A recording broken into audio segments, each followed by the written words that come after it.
Bismillah. Assalamualaikum warahmatullahi wabarakatuh. Waalaikumsalam warahmatullahi wabarakatuh. Alhamdulillahi rabbil alamin.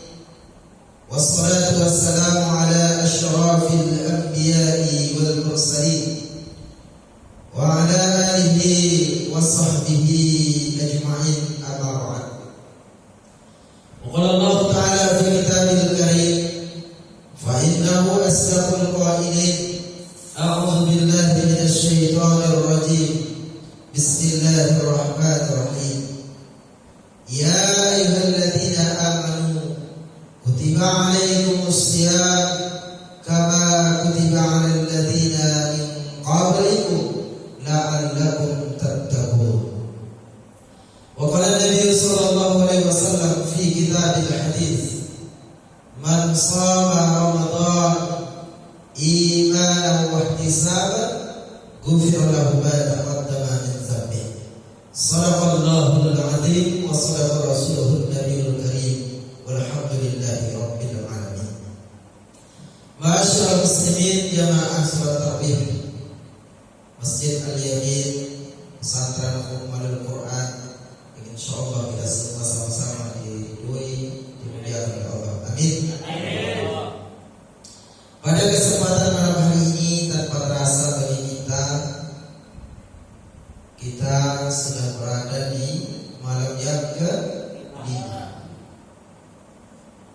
Artinya kita sudah 4 hari melaksanakan siang Ramadan. Alhamdulillah, tahun ini kita diberikan oleh Allah kesempatan di mana saudara-saudara kita yang lain banyak yang sudah dipanggil oleh Allah karena ajalnya sudah sampai. Kita semakin hari bertambah usia, namun jatah hidupnya semakin berkurang. Oleh karenanya, mari kita maksimalkan ibadah di Ramadan ini. Adapun tema yang akan kita angkat dalam kesempatan yang singkat ini terkait dengan keagungan kemuliaan syahrul Ramadan. Setidaknya ada 5 yang menjadi keutamaan daripada syahrul Ramadan. Pertama, syahrul Ramadan disebut dengan syahrul tarbiyah. Yang kedua disebut dengan syahrul maghfirah. Yang ketiga disebut dengan syahrul apa lagi? Syahrul Quran. Syahrul Quran. Dan yang ketiga, yang terakhir, yang kelima disebut dengan syahrul mubarak. Itu pastinya kalau sudah mubarak itu di hari ya, itu tandanya berkah. Dinarnya semakin banyak. Yang pertama kita akan coba bahas bahwa bulan puasa disebut dengan syahrul tarbiyah atau bulan pendidikan. Karena untuk mencapai derajat yang disebut dengan muttaqin itu tidak gampang. Maka disebut syahrul Ramadan sebagai syahrul tarbiyah. Dalam kitab yang ditulis oleh Imam Suyuti menjelaskan, ketika ada dalam ayat Al-Quran yang bunyi kalimatnya la'allakum, berarti sebuah pengharapan, sebuah target yang harus dicapai. Dan kalau sudah ada la'allakum, kalimatnya itu mustahil bisa dicapai kalau hanya melakukan dengan biasa-biasa saja. Maka bagaimana supaya bisa mencapai tujuan takwa itu, la'allakum tattaqun, harus memerlukan kesungguhan yang luar biasa, ditambah dengan kemauan yang kuat untuk benar-benar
sudah hafiz, Anda tinggal menjadi guru, pembina, pengasuh kan?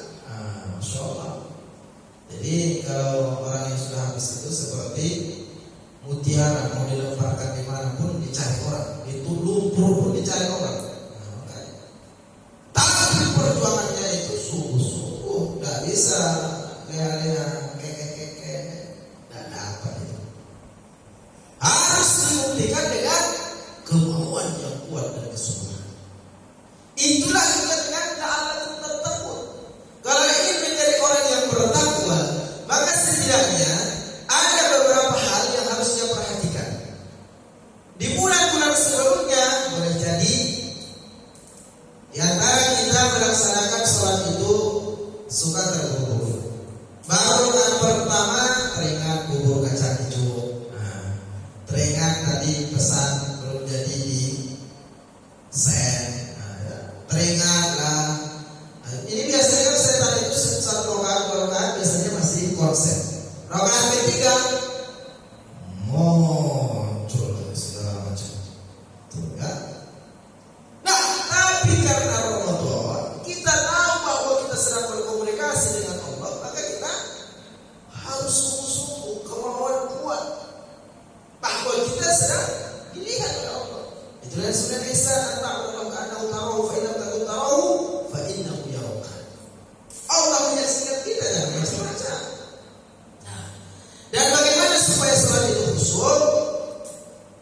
Kita jadikanlah salat yang kita kerjakan itu seperti salat yang terakhir kalinya kita salat. Begitu juga Ramadan. Karena tidak ada yang menjamin Ramadan tahun depan kita sampai, betul? Tidak ada.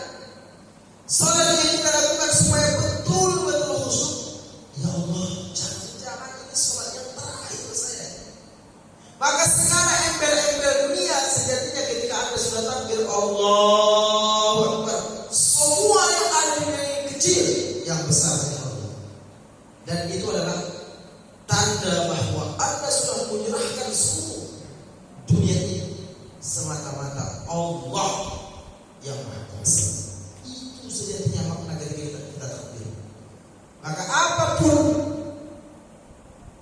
yang kita lakukan ketika terbesit pikiran, segera khusyuk. Khusyuk itu kan artinya kembali fokus bahwa sedang sholat.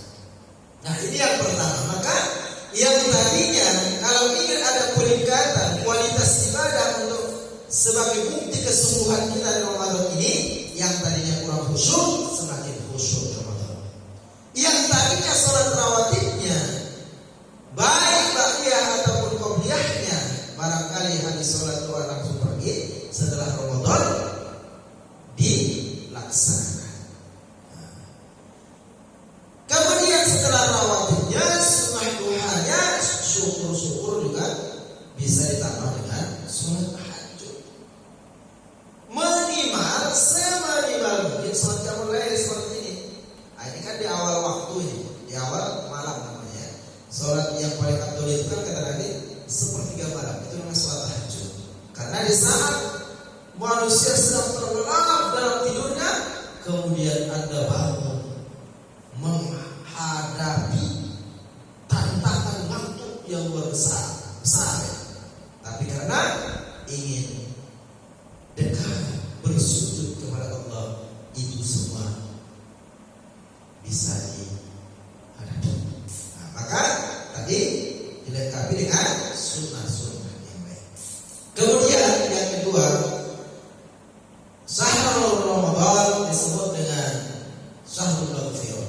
Tentunya Syahrul Maghfirah ini sudah ada dalam hadis Nabi. Man shoma Ramadan imanan wa ihtisaban ghufira lahu ma taqaddama min dhanbi.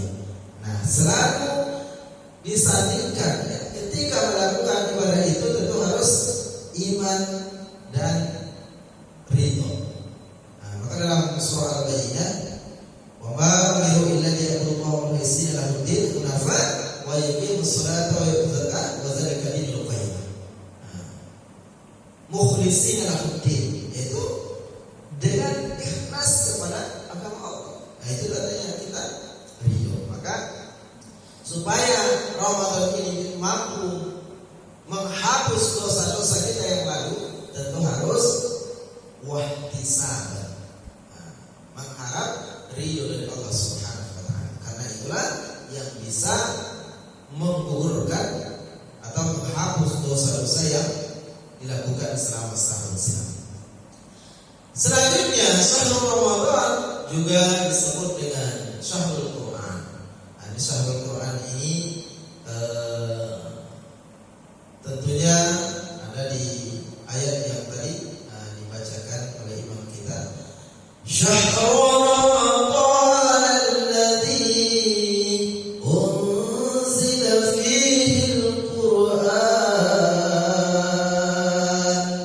hudan lin-nasi wa bayyinatin minal huda wal furqan faman shahida minkum ash-shahra falyasum wa man kana maridan aw ala safarin fa iddatun min ayyamin ukhra yuridu Allahu bikumul yusra wa la yuridu bikumul usra wa litukmilul iddata wa litukabbirullaha ala ma hadakum wa la'allakum tashkurun.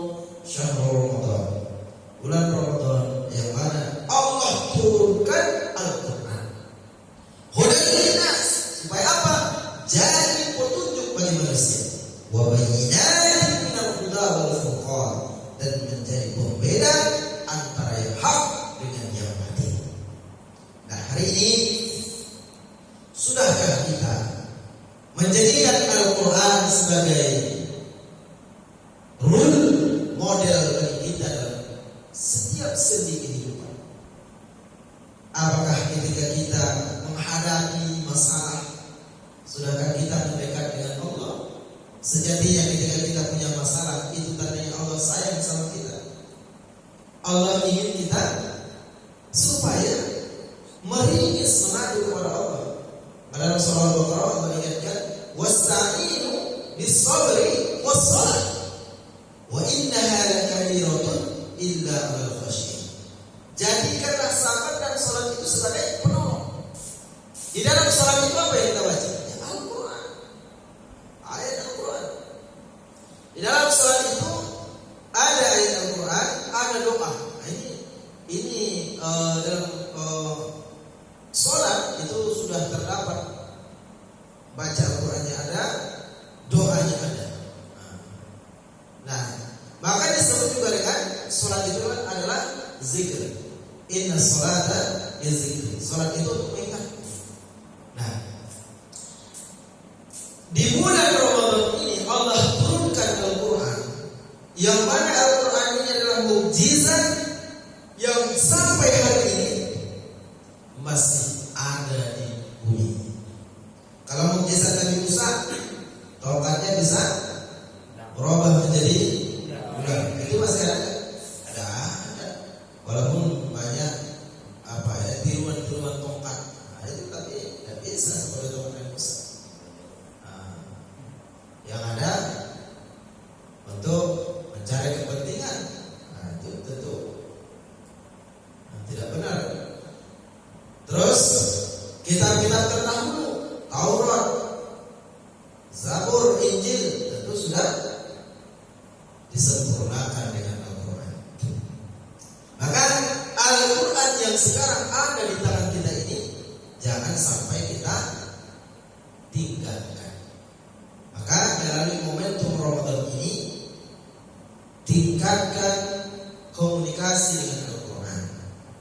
Ya, yang mungkin di bulan-bulan sebelumnya kita tidak begitu khusus dengan Al-Quran, ya mulailah semakin dekat dengan Al-Quran. Kalau bisa Anda tidur itu pun sedang membaca Al-Quran, itu mantap. Sedang baca Al-Quran tertidur, itu dicatat oleh malaikat membaca Al-Quran itu sampai bangun lagi. Masya Allah. Ya, kepingin nggak seperti itu? Iya. Apalagi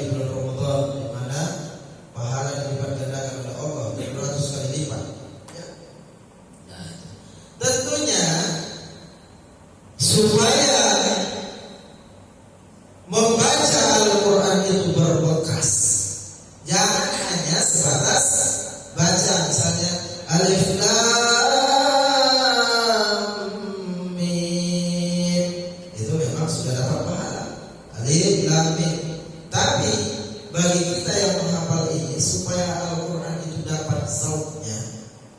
Coba dengarkan Imam Besar Syarih Rasid ketika dia membacakan ayat-ayat surga, berharap bagaimana supaya layak mendapatkan surga itu. Namun ketika beliau membacakan ayat-ayat azab, sampai menangis terseduh-seduh. Wa tuhibbuna al-mala hubban jamma kalla idza dukkatil ardu dakkan dakka wa jaa rabbuka wal malaku saffan saffa wa ji'a yawma idzin bi jahannam wa ji'a yawma idzin bi jahannam yawma idzin yatadhakkaru al-insan wa anna lahu dzikra. Nah, maka ada dalam riwayat kalau misalnya membaca Al-Quran itu Anda tidak bisa menangis, maka berpura-puralah menangis. Nah, itu kan ayat azab itu takut kita. Nah, setelah Anda baca, pahami maksudnya. Kita diharapkan bukan hanya sekedar baca Al-Quran, tapi paham supaya hidup Al-Quran itu. Nah, karena sejatinya itu kan Al-Quran itu hidup. Hidup. Apa buktinya Al-Quran itu hidup? Ya, kita bisa berdialog dengan Al-Quran. Apa masalah kita ketika kita berdialog dengan Al-Quran? Sejatinya Allah yang turun tangan untuk menyelesaikan masalah kita. Itu jadi Allah. Wa may yattaqillaha yaj'al lahu makhraja wa yarzuqhu min haitsu la yahtasib wa man yatawakkal 'ala Allahi fa huwa hasbuh inna Allaha balighu amrihi qad ja'ala Allahu li kulli shay'in qadara. Itu jadi Allah. Siapa yang bertakwa kepada Allah, maka apa jadi Allah kepada mereka yang bertakwa? Yaj'al lahu makhraja. Allah memberikan jalan keluar dalam setiap masalahnya. Wa yarzuqhu min haitsu la yahtasib. Ayat hebat, luar biasa. Dan diberikan oleh Allah rezeki dari arah yang tidak disangka-sangka. Coba, ada dua langsung Allah berikan kepada mereka yang bertakwa kepada Allah. Maka baca Al-Quran, pahami, hayati, dan upayakan supaya mampu mengamalkannya. Itulah tujuan daripada Al-Quran. Membacanya, memahami, menghayatinya, dan mengamalkan.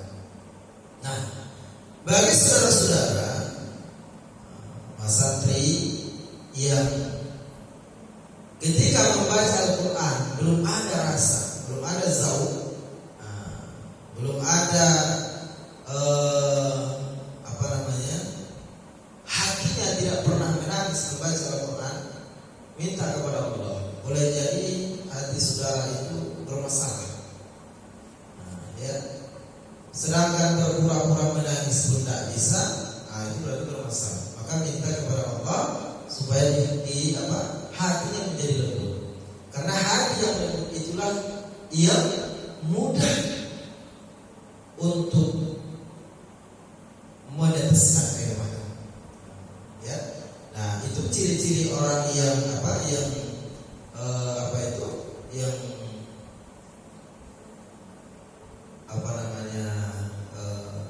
ketika dia baca Al-Quran itu hidup, ya begitu bisa dirasakan. Itu ya.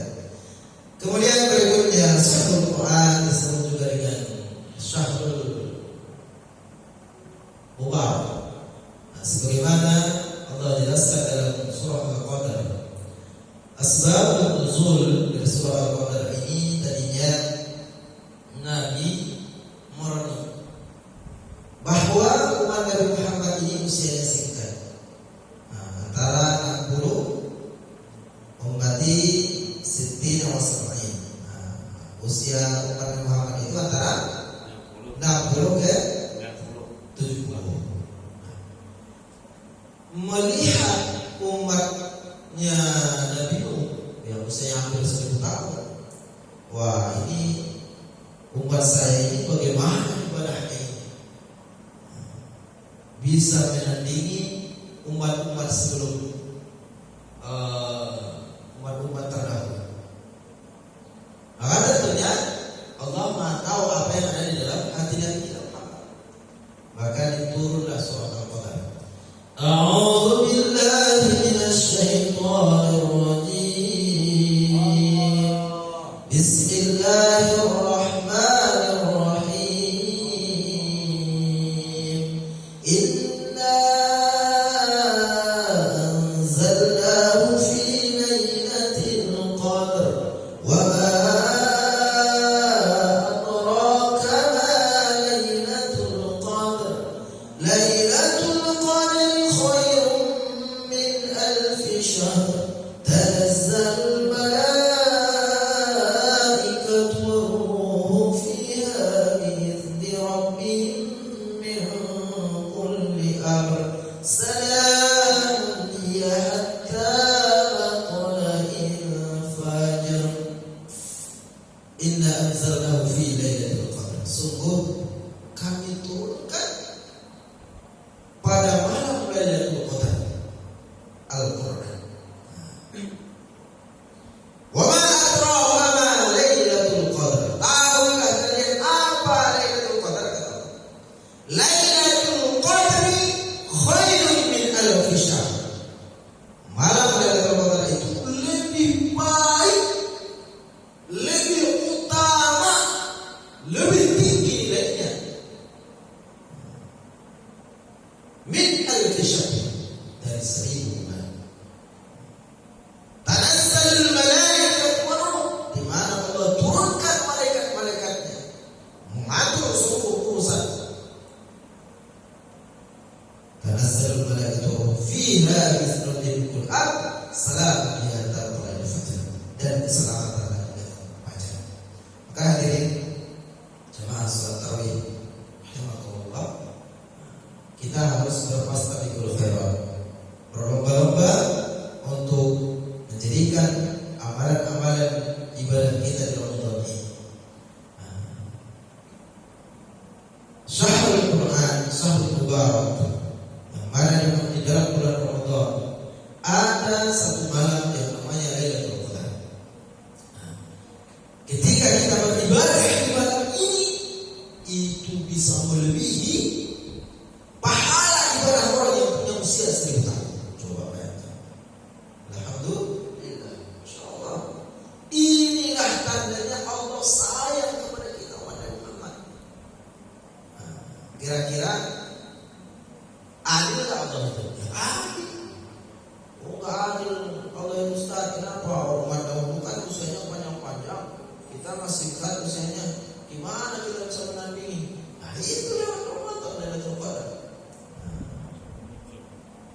Maka kalau bisa, nah itu tadi seperti yang disebutkan sebelumnya. Kalau tidur, nah tidurnya saat berzikir, tidurnya saat baca Quran, nah itu terlelap tidur. Jangan tidurnya sama HP, nah bahaya. Kalau sudah sama HP, banyak setannya, syaitanir rajim. Nah, pokoknya segala sesuatu yang mengganggu kehusukan dan ketenangan kita terhadap Al-Quran, singkirkan dan jauhkan. Fokus. Nah, setelah selesai sholat tarawih, selesai kegiatan-kegiatan, sudah singkirkan supaya betul-betul kita di Ramadan ini. Nah, itu tadi kan, la'allakum tattaqun, supaya kita termasuk, supaya kita tergolong kepada orang yang memperoleh takwa. Maka di antara keberkahan Ramadan yang mana ada Lailatul Qadar yang Allah berikan kepada khusus kita dan umat Muhammad ini, maka dari itu jangan sampai kita sia-siakan. Setuju? Yo. Alhamdulillah. Mudah-mudahan ibadah kita di Ramadan di tahun 1444 Hijriah ini kita diberikan oleh Allah kekuatan, diberikan oleh Allah istiqomahan, sehingga kita mampu